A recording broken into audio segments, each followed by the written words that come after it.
sorry po sa antala. Tanging ang Panginoong Isus po lamang ang atin pong tanging daan upang tayo po ay magkaroon ng kaligtasan. Kaya't salamat sa mabiyayang pagpapalang ito na dulot sa atin ng ating pong Panginoong Diyos.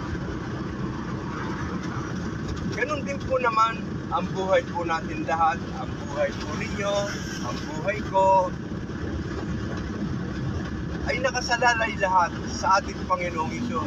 Kaya't sa mga sandali pong ito, tayo po ay wala pang pananalig o pananampalataya sa ating Panginoong Isus Kristo. Dinaramdam ko pong sabihin na hindi pa po tayo kasama sa buhay na walang hanggan na kaloob sa atin ng ating pong Panginoong Diyos. Ngunit hindi naman ito matatawag na suliranin o problema sapagkat malayo pa o mahaba pa ang panahong lalakbayin natin sa mundong ito na ating pong ginagalawan.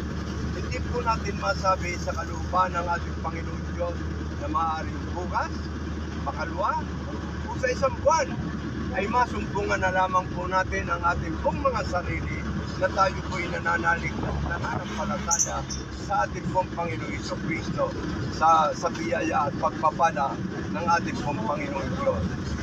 At kung maganap ito sa buhay po natin, tayo pong lahat ay magkakaroon din ng kaligtasan. Kaya't nawa ay nasain po natin sa ating pong mga buhay na tayo po ay magkaroon ng pananampalataya sa ating pong Panginoong Jesucristo upang lubusan po nating makamtan ang buhay na walang hanggan na kaloob sa atin ng ating pong Panginoong Diyos. Salamat sa mabiyayang pagpapalang ito at ganun din po naman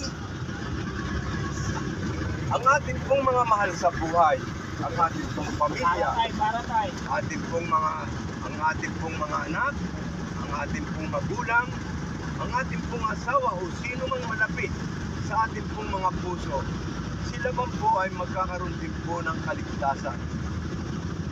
Ito ay maaaring gamitin po kayo o magpadala ang Panginoong Diyos ng mga manggagawa upang maihayag sa kanila ang mabuting balitang ito ng kaligtasan para sa lahat ng tao. Kaya salamat sa mabiyayang pagpapalang ito na dulot sa atin ng ating Panginoon Diyos. At kung kayo po naman ang gamitin, maihayag po ninyo sa kanila na paano kayo nanalig, paano kayo nanampalataya, paano nyo tinanggap ang Panginoong Jesucristo sa inyong buhay bilang sarili